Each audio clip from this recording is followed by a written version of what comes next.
Hi there, this is Adrienne Prince with Team Gaia, and today I want to share a story with you about something that happened to me a long time ago that is such a puzzling experience that I simply have to tell the story about it today.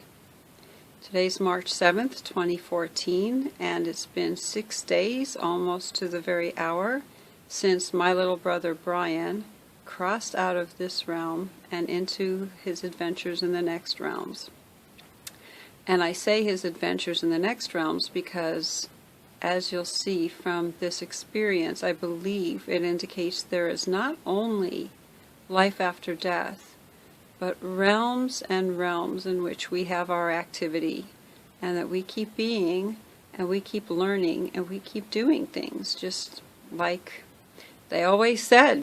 In January of 1994, yes, that's over 20 years ago, and yet this story is still feeling quite new. So in January of 1994, my little daughter was about 4 years old, and it was a frosty winter morning in Boulder, Colorado. And I got up and put my robe around me and went to go make a hot water for tea. I was mulling over the dream that had just happened to me and wondering what it meant. In that dream, a radiant blonde woman wearing a strappy white dress came to me. She was holding the hands of one child on each side. And she told me, "This dream is to let you know that there is a heaven and everybody goes there. Take me, for example. During my life, I was quite debauched, and I was brutally murdered by my and I couldn't make out the last word, which turned out to be really ironic, and I have no idea why it shook out this way. So I couldn't make out the last word of what she said, but it was one syllable, and it was muffled, and I don't know why. Anyway, I looked at her quizzically, and she said, "Oh, haven't you heard?" And I shook my head, and she said, "Well, you will." And that was the end of the dream. So the weird part was that the murder of Nicole Brown Simpson didn't even happen until June of 1994. And when I saw the picture of her holding the hands of her two young children, all of it came back to me. I kept really copious journals back then, so it is very possible that I wrote this dream down. And of course, I still remember it verbatim, including the oomph part, the flaw. And what was also so odd was that she was so certain that I would know about this event.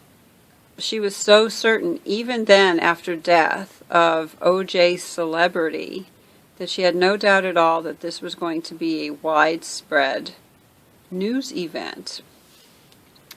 But this was a good 6 months before she even died. In, April 1st of 1995, I did end up moving to Los Angeles. And within a month or two after that, the murder trial of OJ began. And what was so very strange about it was that all of us were kind of bamboozled. He had presented this story about like German drug dealers, and I was like, that could happen. And his mom and his sisters were all wearing these yellow ribbons in solidarity with him. And I was like, look at the beauty of their support. Maybe he is innocent. Because I couldn't really quite make out that last word, brutally murdered by my oomph. So obviously now, 20 freaking years later, it's quite obvious that she was brutally murdered by her ex. But the one message that it really did give me was what she wanted us to know, which is there is a heaven and everybody goes there. And apparently in this heaven, you're kept pretty busy. I think it was made clear to me that she was involved in child care in the next realm. And I was a child care worker, so we had that in common. She just loved children. No matter what the circumstances are in a person's death, it is just like going from one room into another. And it has different properties. It probably feels a lot better. The body that you're in when you leave the physical body probably feels a lot lighter and happier and more expansive. And it doesn't matter how you lived this life, especially if it was just little sins. And it doesn't matter how you died. Everybody is okay on the other side, and there are whole systems of understandings. So this does bring into question what the earth plane is for. Why do we come here? Why is it important that we not slide towards the fascism? Why is it important that we protect the planet's integrity as a biosphere?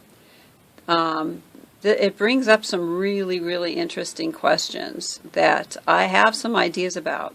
I think that all of us have had these kind of experiences, and because the consensus reality says that they're not true, we generally keep them to ourselves, but they have valuable information.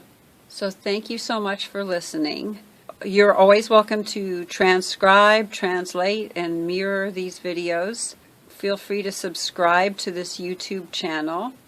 And I look forward to getting to know you better and sharing more of what we all know and getting on with understanding ourselves as multidimensional, multi-lived beings, having a conscious experience of the richness that is life. Thank you.